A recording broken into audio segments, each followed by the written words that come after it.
ఈ 9 నెలల కాలంలో చంద్రబాబు నాయుడు గారి పాలనలో మనం చూస్తూ ఉన్నది ఇది.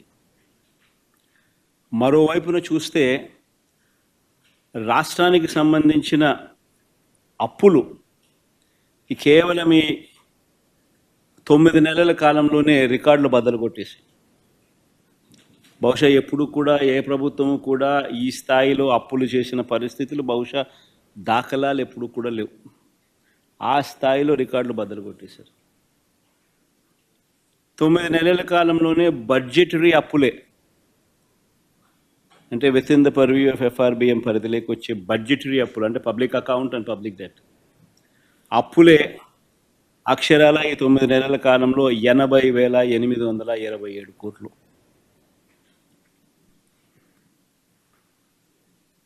ఇవి కాక ఈ 9 నెలల్లోనే అమరావతి పేరు చెప్పి ఇప్పటికే తెచ్చిన అప్పులు, తేబోతున్న అప్పులు, ఈ రెండు మరో 52,000 కోట్లు.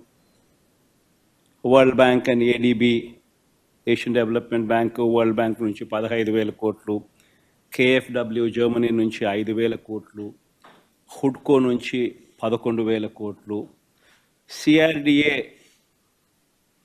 ఏకంగా కమిట్ అయిన అప్పులు, అంటే కమిట్ అయినారు, మరో 21,000 కోట్లు మేము రేస్ చేస్తామని చెప్పి.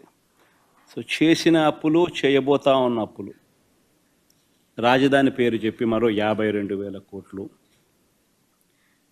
ఇవి కాక మార్క్ఫెడ్, సివిల్ సప్లైస్ కార్పొరేషన్ల ద్వారా మరో 8,000 కోట్లు, ఏపీఎండిసి ద్వారా తేబోతున్న అప్పులు మరో 5,000 కోట్లు. అన్ని కలిపితే ఏకంగా తీసుకొచ్చి నా అప్పులు, చేయబోతున్న అప్పులు ఏకంగా 1,45,000 కోట్ల పైమాటే.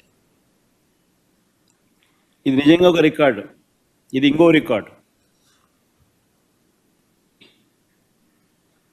ఎవరు బద్దలు కొట్టలేనంత పెద్ద రికార్డు. ఇన్ని అప్పులు చేసిన సూపర్ 6, సూపర్ 7 ఇచ్చారా? పేదలకు ఏమైనా బటన్లు నొక్కారా? అందరూ ఆలోచన చేయాలి. పోనీ కనీసం మా ప్రభుత్వం గతంలో అమలు చేస్తూ ఉన్న పథకాలు ఏమైనా కొనసాగుతూ ఉన్నాయా?